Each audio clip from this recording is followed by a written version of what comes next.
Bismillahirrahmanirrahim. Assalamualaikum warahmatullahi wabarakatuh.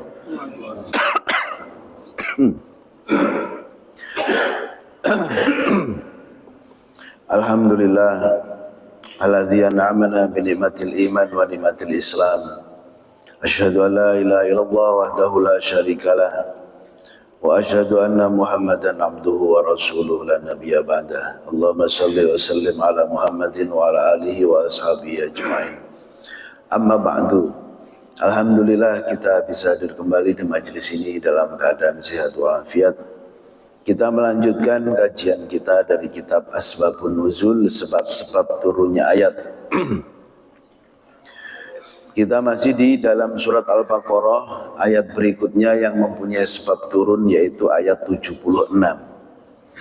A'udzu billahi minasyaitonir rajim. Wa idza laqul ladzina amanu qalu amanna wa idza khala ba'duhum ila ba'din qalu atuhadditsunahum bima fatahallahu alaikum liyuhajjukum bih 'inda rabbikum afala ta'qilun. Jika orang-orang kafir itu berjumpa dengan orang-orang yang beriman, mereka mengatakan kami beriman.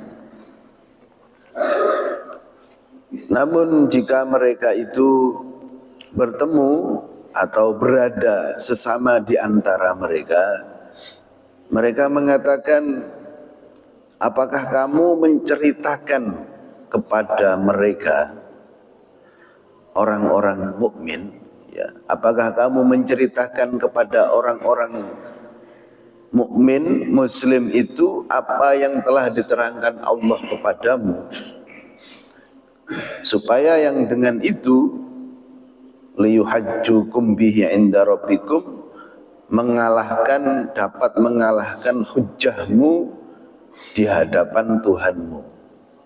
Apakah kamu tidak mengerti? Apa maksudnya ini? Orang-orang kafir, orang-orang Yahudi ini bertemu dengan orang-orang mukmin mengatakan kami beriman. Tapi ketika bertemu dengan mereka sendiri, mereka mengatakan, apakah kamu menceritakan kepada orang mukmin? Gitu. Nah, apa yang diceritakan ini? Apakah kamu menceritakan kepada orang mukmin sehingga orang mukmin itu punya senjata atau hujjah untuk menjelek-jelekan kita, orang-orang Yahudi. Nah, apa yang dikatakan orang-orang mukmin ini kepada orang-orang Yahudi tadi itu? Jadi diriwayatkan atau sebab turunnya yaitu suatu saat ketika di dalam perang Bani Quraidah, yaitu pengepungan kaum muslimin oleh Rasulullah kepada Bani Quraidah, Bani Yahudi di luar benteng mereka. Nah, itu Nabi mengatakan ketika sudah lama pengepungan, ya ikhwanal qiradah, ya ikhwanal khanazir, gitu. Wahai saudara-saudaranya monyet, kera, wahai saudara-saudaranya babi, wahai penyembah tohut, gitu. Nah, mereka itu kaget, orang-orang Yahudi yang ada di dalam benteng, orang-orang yang sedang dikepung itu mendengar kata-kata itu. Loh, kok Muhammad tahu kita itu adalah saudara-saudaranya kera, saudara-saudaranya babi? Kenapa? Karena memang di dalam kitab mereka, kisah bahwasanya mereka itu atau kaum yang dahulu zamannya Nabi Musa, umat Yahudi zamannya Nabi Musa, yang dirubah menjadi monyet atau kera dan menjadi babi, itu ada di dalam kitab mereka. Lah ini Muhammad kok tahu? Gitu. Nah, ini berarti yang ngasih tahu ini kalian ini. Jadi ada sebagian dari orang-orang Yahudi itu yang memang mereka tertarik dengan Islam dan disebutkan masuk Islam, cuman di hati mereka itu ada kemunafikan gitu. Jadi tidak betul-betul mereka itu kemudian pindah ke dalam agama Islam, tapi masih bergaul dengan orang-orang Yahudi, masih berkumpul dengan orang-orang Yahudi. Sehingga ketika kalau bertemu dengan orang Muslim mengatakan kami beriman. Nah, ketika berkumpul dengan orang-orang Yahudi, ketika mendengar kata-kata Nabi Muhammad tadi itu, wahai saudara-saudaranya kera dan wahai saudara-saudaranya babi, maka mereka merasa, oh ini membocorkan rahasia kita ini kepada Muhammad, kepada orang mukmin, sehingga kok menjadi tahu itu.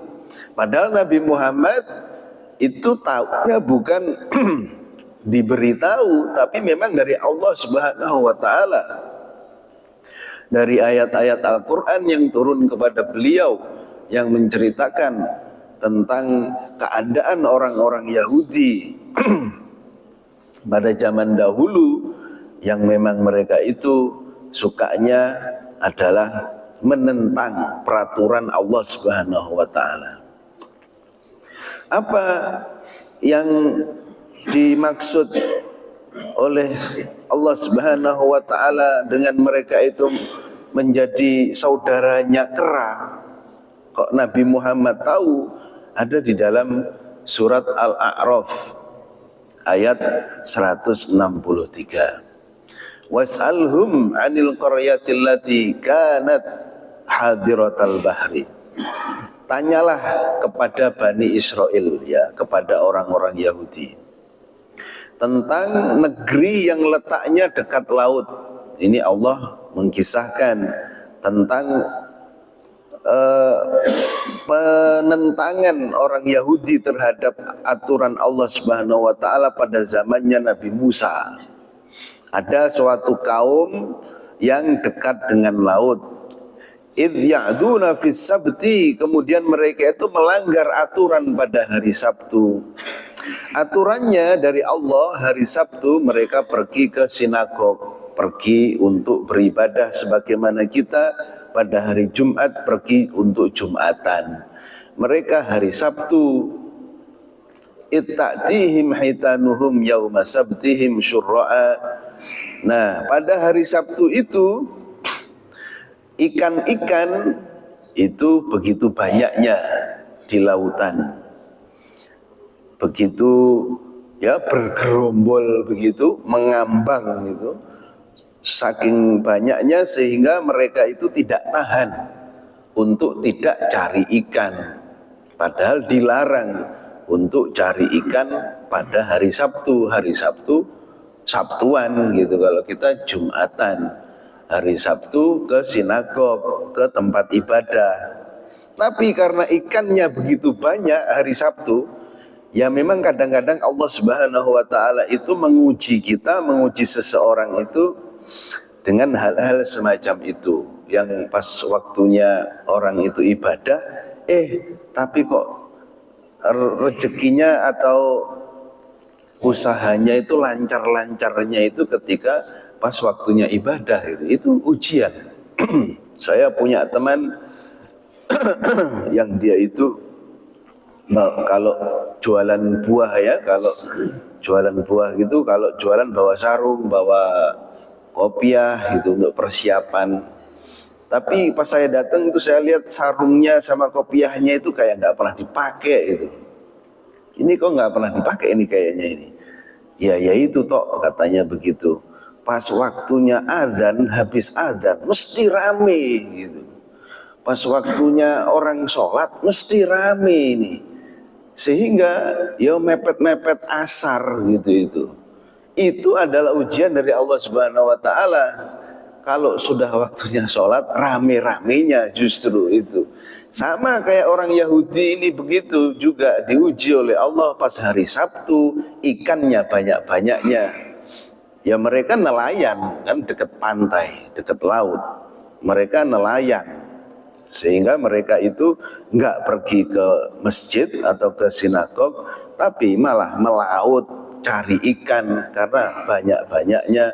Wa yauma la yasbituna la ta'tihim, dan kata Allah Subhanahu wa taala, di hari-hari lain selain hari Sabtu itu ikannya sedikit. Selain hari Sabtu ikannya enggak datang. Ya datang tapi sedikit. Kok bisa begitu? Ya Allah Subhanahu wa taala yang membuat begitu. Ya bisa jadi seseorang itu pas waktunya Jumatan begitu malah dagangannya larisnya waktu itu. Nah itu ujian, dan itu bukan hanya itu saja ya, begitu banyak hal-hal semacam itu yang akan menjadi ujian. Kadzalika nabluhum. Nah ini kata Allah, begitulah kami uji mereka. Kadzalika nabluhum bima kanu yafsukun. Kami uji mereka, kami coba mereka disebabkan mereka itu berlaku fasik. Nah, kemudian setelah mereka itu hari Sabtu meninggalkan ibadah, malah cari ikan karena banyak-banyaknya, maka karena sebelumnya itu sudah diberitahu oleh Nabi Musa, nanti kalau kalian itu melanggar, kalian akan diadab oleh Allah. Tapi mereka enggak mau tahu. Falamma atau an manuhu anhu qulna lahum kunu qiradatan khasiin. Ketika mereka bersikap sombong ya terhadap apa yang dilarang kepada mereka untuk mengerjakannya, udah dibilang jangan cari ikan hari Sabtu, tapi malah enggak peduli, sombong. Maka kami katakan kepada mereka, kata Allah Subhanahu wa taala, jadilah kamu kera yang hina, monyet yang hina, itu ya. Jadi menjadi kera di sini disebutkan oleh para ulama, ada yang berpendapat ini benar-benar menjadi kera.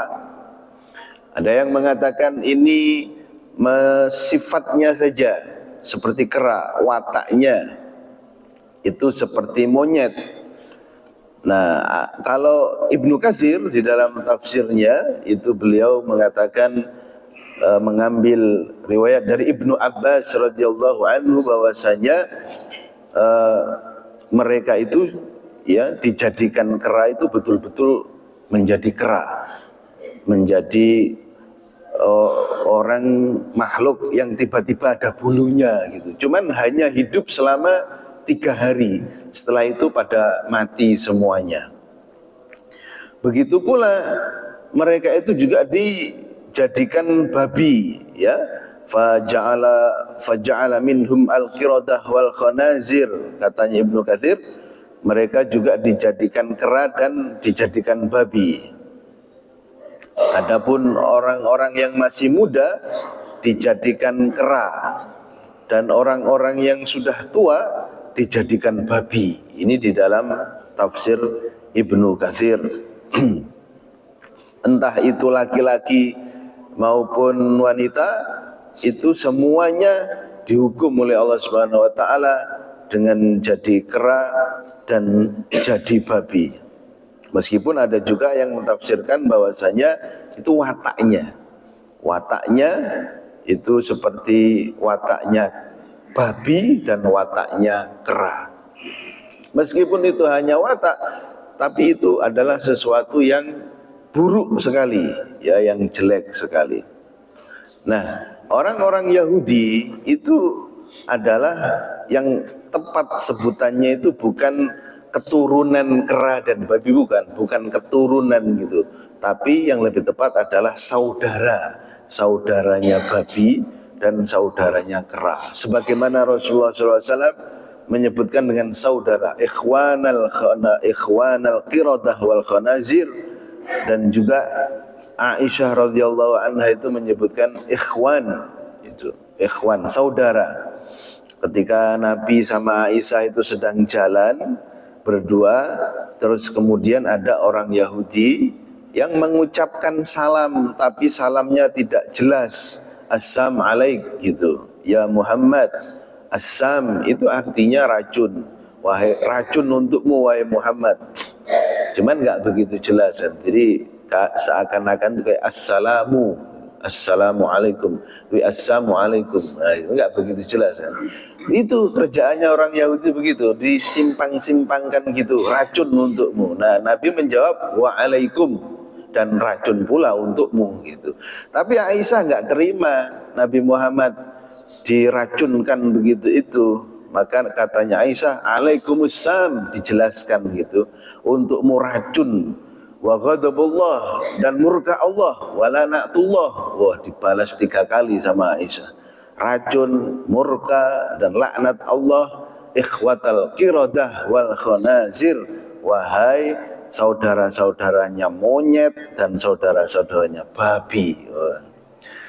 Orang Yahudi ketika disebut ikhwatal qiradah wal khanazir, saudara-saudaranya monyet sama saudara-saudaranya babi, mereka tidak protes.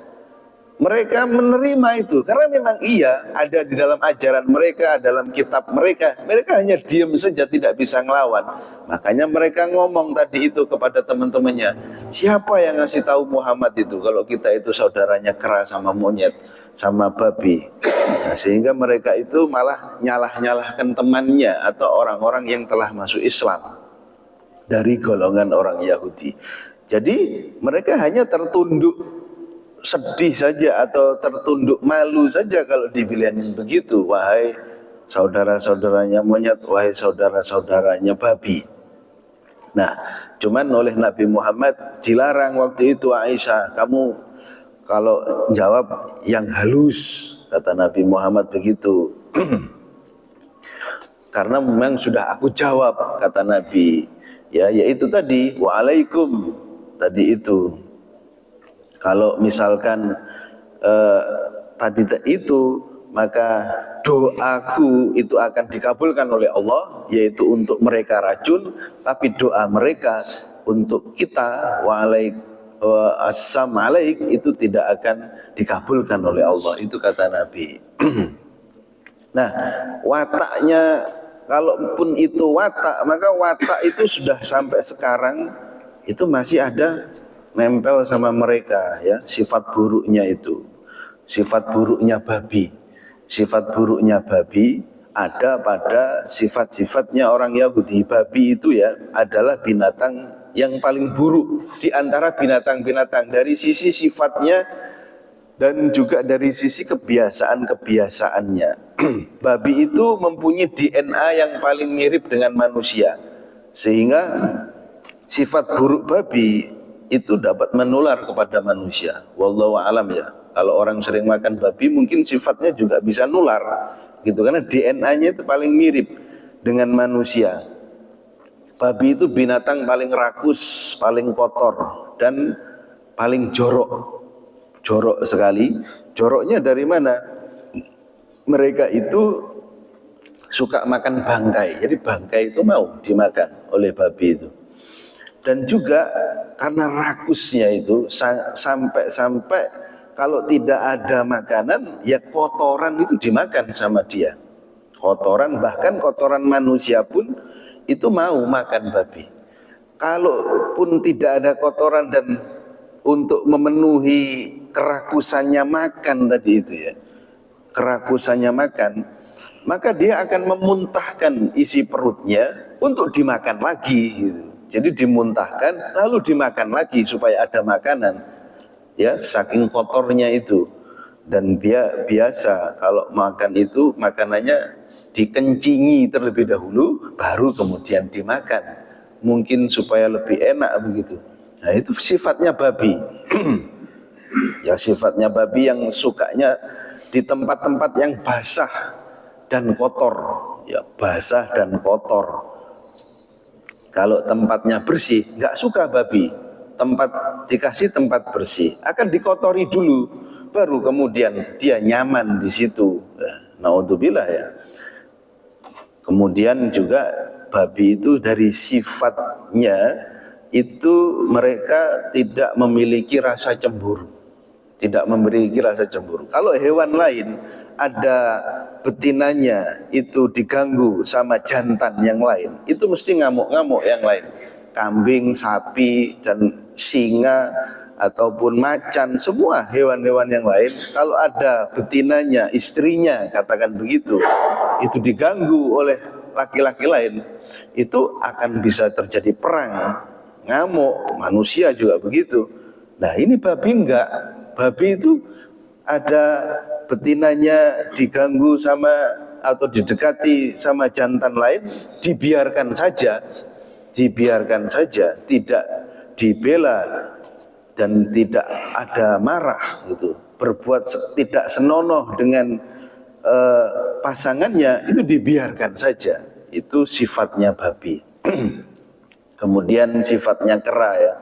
Kera itu adalah binatang yang serakah, binatang yang mengganggu, gitu. Kalau kita lihat, kera itu bisa makan, tangannya yang kanan pegang makanan udah penuh, tangannya yang kiri itu juga pegang makanan penuh, mulutnya itu ngunyah juga penuh, nanti kaki kanannya juga pegang makanan, kaki kirinya pegang makanan, itu semuanya pegang makanan.